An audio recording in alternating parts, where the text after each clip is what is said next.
All right, let's unlock the secrets of Blackwood Manor. We're stepping inside Shirley Jackson's final masterpiece, this chilling Gothic tale that really explores the darkest corners of family, trauma, and, what happens when you shut the whole world out. So what really happened on the night the Blackwood family was poisoned? Let's get into it. Right from the jump, we meet our narrator, the truly unforgettable Mary Catherine Blackwood, or as she calls herself, Merricat. In this one line, it tells you almost everything you need to know. She's 18, she's wildly imaginative, she's deeply disturbed, and she lives in a world that is built entirely on her own rules. She's our guide through this whole thing. But the big question is, can we actually trust her? At the very heart of this story is a single, horrific event. See, years before our story even begins, almost the entire Blackwood family was just wiped out, right at the dinner table. And the weapon? Arsenic, mixed right into the sugar bowl.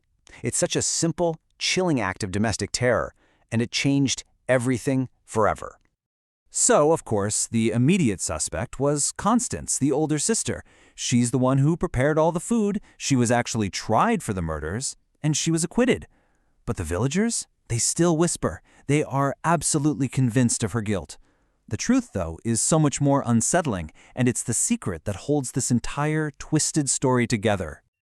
Okay, so let's break down the world these survivors have built for themselves, because it's a world of shadows, of secrets, and these really strict unspoken rules, all of them designed to keep the hostile outside world away. So there are only 3 people left. First, you've got Merricat, our narrator, who's always performing these strange rituals of protective magic. Then there's her older sister Constance, who is so terrified of the outside world she literally hasn't left the property in 6 years. And finally, there's Uncle Julian. He actually survived the poisoning, but now he's this frail invalid, just endlessly, obsessively reliving the day of the murders, over and over again. And this timeline here, it lays it all out perfectly. The murders happen. Constance gets acquitted, but is basically condemned forever by public opinion. And then for 6 long years, the surviving Blackwoods just lock themselves away. They become ghosts in their own home. Now, here's the thing. The novel kind of presents itself as a whodunit, but Jackson reveals the truth pretty early on. That's because the real mystery isn't who did it, it's why and how in the world the survivors live with that knowledge every single day. So here it is, the shocking truth. It was Merricat. Cheerful, imaginative, 12-year-old Merricat. She's the one who put the arsenic in the sugar bowl, knowing perfectly well her beloved sister Constance never, ever took sugar. Why? Well, she'd been sent to her room without supper as a punishment, and in that one single act of childish rage, she destroyed her family. All, in her mind, to protect her sister from them. This slide just captures the core deception of the entire book perfectly. The outside world, all those villagers, they see Constance as a potential monster and Merricat as just this strange, harmless kid. But the reality? It's the complete opposite. Constance isn't some victim of circumstance. She is a willing protector, shielding the true killer with her entire being. So, how do you build this bizarre, isolated world? I mean, how do you live day to day with a secret like that? Well, you create an entirely new reality, one with its own logic, its own rules, and even its own magic. They cope through ritual. Merricat, she buries things. She nails objects to trees, creating these magical wards to keep evil away. Constance cleans and cooks in gardens with this meticulous obsession. She's controlling the one tiny environment she actually can. Together, they create this hermetically sealed world completely safe from the judgment of the town. But here's the catch, right? These rituals that give them a sense of control and safety, they've also become their cage. They're not just keeping the world out, they're trapping themselves inside, completely refusing to confront the painful reality of what happened. It's a fortress for sure, but it is also a prison. And, just like in any good story, right when this fragile stability seems permanent, a new force arrives to just shatter it to pieces. The outside world in its most dangerous form comes knocking. His name is Cousin Charles, and he represents everything the sisters have shut out: greed, masculinity, and the harsh, cold logic of the real world.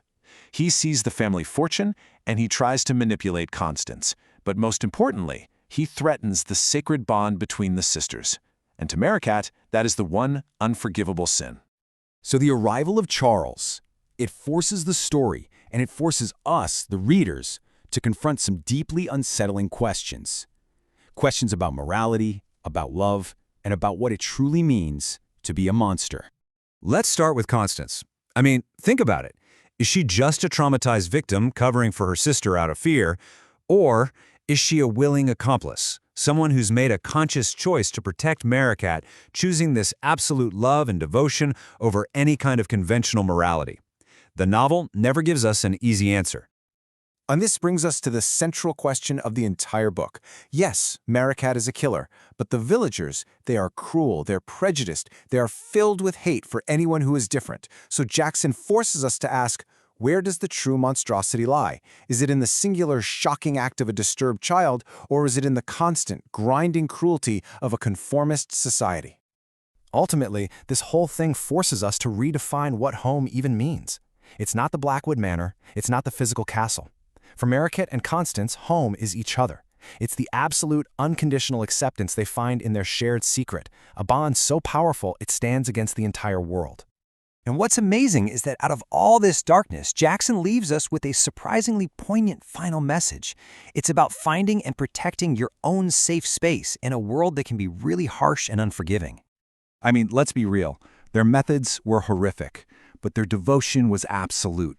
The relationship between Merricat and Constance, as twisted as it is, it speaks to this deeply human need, the need to be seen, to be understood, and to be loved for exactly who you are, no matter how strange or broken that person might be.